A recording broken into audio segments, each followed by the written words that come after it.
صحیح حدیث میں ہم نے سنی ہے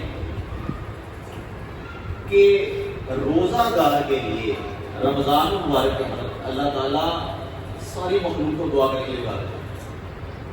چیونٹیاں بلوں کے اندر، پرندے ہواؤں کے اندر، اور مچھلیاں پانی دریاؤں سمندروں کے اندر دعا کرتے ہیں.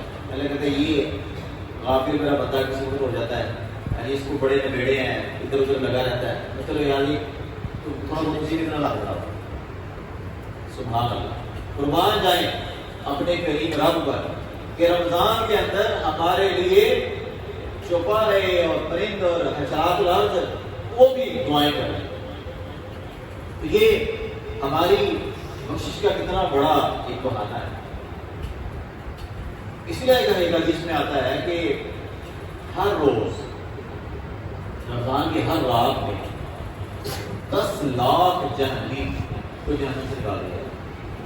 رمضان کی ہر رات میں 10 لاکھ جہنمیوں کو جہنم سے نکالا جاتا ہے، اور پھر آخری دن اس سب کے مقدار کے برابر نکال کے جہنم کو ڈالا جاتا ہے. کتنی بڑی اللہ کی رحمت اور بخشش ہے کہ رمضان کی ہر رات کے اندر اللہ جل شانہ کتنے لوگوں کو اس میں جہنم سے چھٹکارا دیتا ہے. چھٹی چیز اللہ تبارک و تعالیٰ نے اس مہینے کے اندر اس کی آخری 10 راتوں میں جو لیلۃ القدر کی رات ہوتی ہے، تو ایک رات 1000 راتوں سے 83 سال رہتے ہیں. عام طور پر ہماری بڑے کتنی سکھ دیتے اللہ تعالیٰ نے، اور 83 سال بھی اس کے اللہ کی فرما برداری کے اندر گزر جائیں تو بڑی بات ہے. اگر نہ کتنی آتی مطلب وقت کتنے سال کی گزر جاتی ہے. تو فرمایا کہ یہ جو رات ہے لیلۃ القدر کی رات، یہ انسان کی بخشش کا وسیلہ ہے. مطلب کا کیا ہے؟ وسیلہ. اور پھر رمضان مبارک کی جو آخری رات ہے فرمایا وہ بخشش کی رات ہے، اسے لیلۃ الجائزہ کہتے ہیں. اس ایک رات کے اندر اللہ رب العزت اپنے بتایا ہر دن جتنا نکالا آخری دن سوری اس کی مقدار جہنم سے چھٹکارا دے دیا.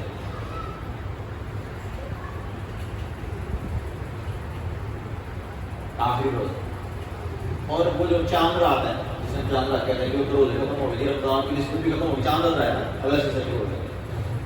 تو فرمایا کہ وہ جو چاند رات ہے، آخری رات ہے، اس کو بھی اللہ تعالیٰ اپنے پورے مہینے کی مشقت اور اس کی محنت کو دے کر اللہ رب العزت بخشش فرما رہا ہے. وہ رات بخشش کی بہت قیمتی رات ہوتی ہے جس کے وجہ سے عام طور لوگ غفلت کا شکار ہوتے ہیں. اور پھر فرمایا کہ چلو رمضان بھی گزر گیا، چاند رات بھی گزر گئی، اب عید کا دن آ گیا، عید والے دن سارے آ گئے ہیں. تو اللہ فرماتے ہیں کہ یہ عید کا دن ہے، یہ تو خوشی کا دن ہے. تو جتنوں نے مزدوری کی ہے تو یہ بھی ان کے ساتھ آ گیا. اگر یہ واقعی ہی رہا تو چلو آج عید کا دن ہے، آج اس کی بھی بخش کرتے ہیں. عید کے دن جو ہے خدا کی خصوصی رحمتیں اور برکتیں نازل ہوتی ہیں. اور اللہ فرماتا ہے کہ کیوں بخش رہے ہیں؟ اللہ کہتا ہے کہ بھائی مزدور کو اس کی مزدوری کرنے کے بعد اس کی اجرت دی جاتی ہے. تو آج عید کے دن میں اپنے تمام بندوں کو کیا کرتا ہوں؟ ان کو میں بخش دیتا ہوں، تو میں معاف کر دیتا ہوں. اور 10ویں چیز حدیث میں آتا ہے کہ روزہ اور قرآن، یہ دونوں قیامت کے دن سفارش کریں گے، شفاعت کریں گے. اللہ تبارک تعالیٰ روزے کی اور قرآن دونوں کی شفاعت بندے کا قبول کریں گے. تو روزہ اور قرآن یہ بھی ہماری کیا ہے بھائی بخشش کا کیا ہے ذریعہ. اسی طرح حدیث کے اندر آتا ہے خاص طور پر باقاعدہ تینوں کے لیے الفاظ ہیں. من صام رمضان، جس نے رمضان کا روزہ رکھا ایمان کے ساتھ احتساب کی نیت سے، اللہ اس کو بھی اگلے دن سارے گناہ معاف کرے. پھر دوسرے حدیث میں آتا ہے من قام، جو رمضان کی راتوں کے اندر قیام کرتا ہے، تراویح پڑھتا ہے، اس کے بعد لمبی لمبی راتوں کے اندر قرآن کی تلاوت کرتا ہے، اس کے بارے میں بھی آتا ہے حدیث کے اندر کہ اللہ جل شانہ اسے معاف فرما دیتا ہے. اسے کیا کرتے ہیں جی؟ معاف فرما دیتا ہے. یہ ہر رات کے بارے میں. اور ایک خاص طور پر پھر لیلۃ القدر کے بارے میں بھی آتا ہے. من قام لیلۃ القدر، لیلۃ القدر کی رات کے اندر جو کھڑا ہوا اس کے اندر عبادت کی تو اس کے بھی اللہ تعالیٰ کے پچھلے سارے گناہوں کو معاف فرما دے. اور آخری بات ہے 12ویں چیز جو اللہ تبارک و تعالیٰ نے اس رمضان مبارک کے قبول خصوصوں میں دی ہیں، یہ جو چند ایک چیزیں ایک خلاصہ بیان کیا گیا وغیرہ سینکڑوں چیزیں، وہ یہ ہے کہ باقی جتنے اعمال ہیں ان کا اجر جو ہے وہ فرشتے لکھتے ہیں. اللہ کی طرف سے ذات ہے ایک ہی لکھنے والے فرشتے ہیں. لیکن واحد رمضان مبارک کے اندر یہ جو روزے کا عمل ہے اس کے بارے میں اللہ فرماتے ہیں الصوم لی انا اجزی بھی، بھائی روزے کا اجر میں لکھوں گا، روزے کا اجر میں لکھوں گا.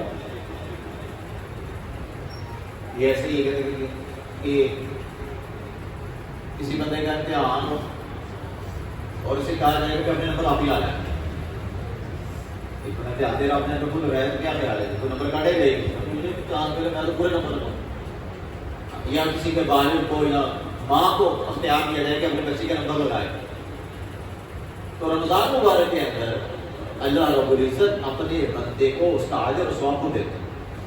میرے محترم بھائیو اور آج کی نشست کے اندر ہم نے اللہ رب العزت کی طرف سے یہ جو رمضان مبارک کو اللہ نے بخشش اور مغفرت کا ذریعہ اور وسیلہ بنایا ہے، اب وہ کون سی چیزیں ہیں جو ہمارے لیے رمضان مبارک کے اندر بخشش کا وسیلہ اور ذریعہ ہیں اور جن کے اوپر ہمیں فوکس کرنا چاہیے، ہمیں اس وقت میں اس گھڑی میں ہمارے دماغ کے اندر میں نے آپ کے سامنے بیان کرنا چاہیے.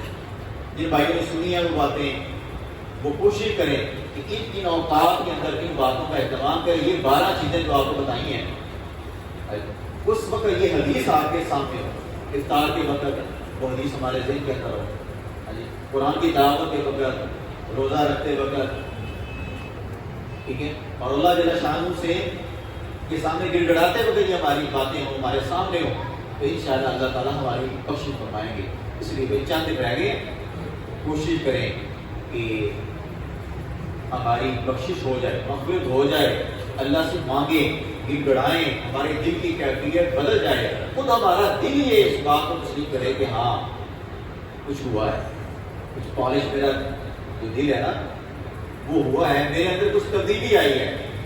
اللہ تعالیٰ ہم سب کو مل کے توفیق عطا